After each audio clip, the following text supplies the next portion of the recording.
سلام آقا، این روزا دنیا تو بحت و شوک جنایت پاریسه.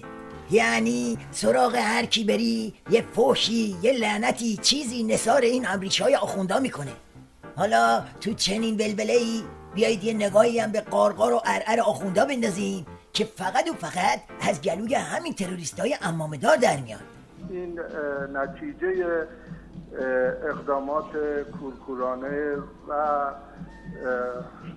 مستدام غرب علیه کشورهای مختلف تحت حمایت از تروریسم بود و هست و عدم توجه به هشدارهای جمهوری اسلامی ایران طی چند سال اخیر.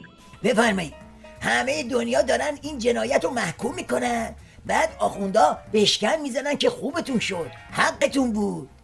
قدرت‌های بزرگی که فکر می‌کردند در هر صورت حمایت بکنن از یک جریان خاصی و امنیت رو برای خودشون، حاشیه امنیت خاصی رو برای خودشون ایجاد بکنن، امروز شاهد اون هستیم که این آتش دامن خودشون رو گرفته.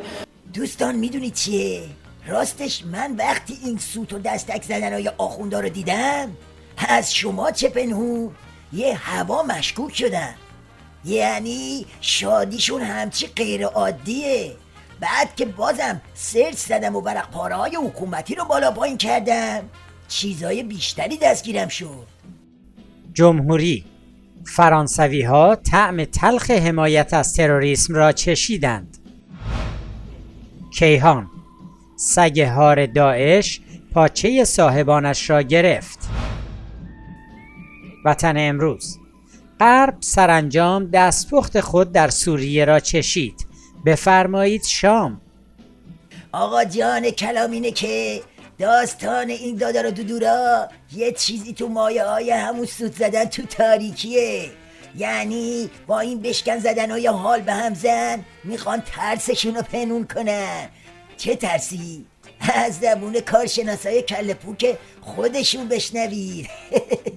و یک مقام ارشد کلیسا در اروپا میگه که ما شاهد جنگ جهانی سوم خواهیم بود. خب اینا یعنی چی آخه؟ یعنی اگر این یک ما ممکنه که تحولات جدیدی رو ببینیم، مثلا در سوریه، مثلا از نظر نظامی یه زمین سازی داره صورت میگیره که در منطقه اتفاقهای دیگه بیفته، چون ادبیات شبیه 11 سپتامبر و از نظر رسانه‌ای هم مدام میگن که 11 سپتامبر فرانسه. این احتمال رو کوتاه میخوام بپرسم شما میبینید؟ بله، ترس از اینه. تروریستای عمامه‌دار حاکم بر تهران از این میترسن که بعد از جنایت پاریس قضیه جدی بشه و یه تحولاتی تو منطقه رخ بده که بزنه دکور صورت سیدعلی رو پاک به هم بزنه. یعنی بویی که به مشام میرسه بوی تمام سوز شدن مماشاته. واسه خاطر همینم هست که جماعت کوسه رو توش کردن و به باند رقیب میگن چرا ادای خوشحالا رو در میاری؟ این کار آخر عاقبت نداره. جهان صنعت با هیچ معیاری نمیتوان از حوادث جمعه شب فرانسه خرسند بود. برخی سیاستمداران ایرانی در همین ساعتهای اولیه پس از حوادث اظهاراتی را بر زبان راندند که بوی خرسندی از این ماجرا را به مشام میرساند. گویی این مقام‌ها به اروپایی‌ها و آمریکایی‌ها میگویند اگرچه از این حوادث و کشتار انسان‌ها ناراحت شدیم ولی حقتان بود. دوستان سرتون رو درد نیارن. کل این موشکافی ها رو تو 2 جمله خلاصه میکنم و خلاص.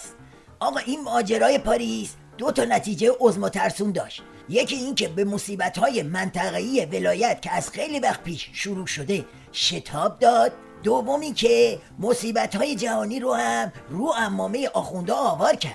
اینو داشته باشید تا بعد دوباره خدمت برسیم. قربون شما، خدا نگهدار.